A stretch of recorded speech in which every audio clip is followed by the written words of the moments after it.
Hindi important GK quiz. सवाल, खासी और जैंतिया की पहाड़ियां किस राज्य में स्थित है? उत्तर, मेघालय में। सवाल, तूतीकोरन बंदरगाह किस राज्य में स्थित है?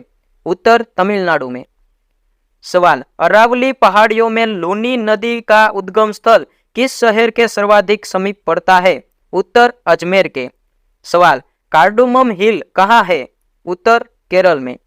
सवाल, विश्व के सबसे छोटे देश का क्षेत्रफल मात्र 0.44 वर्ग किमी है, यह देश कहाँ स्थित है? उत्तर, यूरोप में। राज्य है वेटिकन सिटी। सवाल, फेयरवेल केप किस देश का दक्षिणतम बिंदु है? उत्तर, न्यूजीलैंड का। सवाल, कालीकट, कोचीन और वेरावल नगर किसके लिए जाने जाते हैं? उत्तर, मत्स्य पालन के लिए। सवाल, भारत पाकिस्तान को विभाजित करने वाली रेखा क्या कहलाती है? उत्तर, रेड क्लिक लाइन।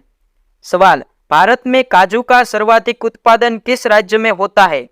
उत्तर, केरल में। सवाल, भारत का दक्षिणतम स्थान इंदिरा पॉइंट किस राज्य या केंद्र शासित प्रदेश में स्थित है? उत्तर, अंडमान निकोबार द्वीप समूह में। सवाल, कृष्णा नदी पर कौन सा बांध बना है? उत्तर, नागार्जुन सागर बांध। सवाल, खमेर रूज किस देश से संबंधित है? उत्तर, कंबोडिया से। ऐसी ही जर्नल नॉलेज के वीडियोस देखने के लिए वीडियो को लाइक करें और चैनल को सब्सक्राइब करें।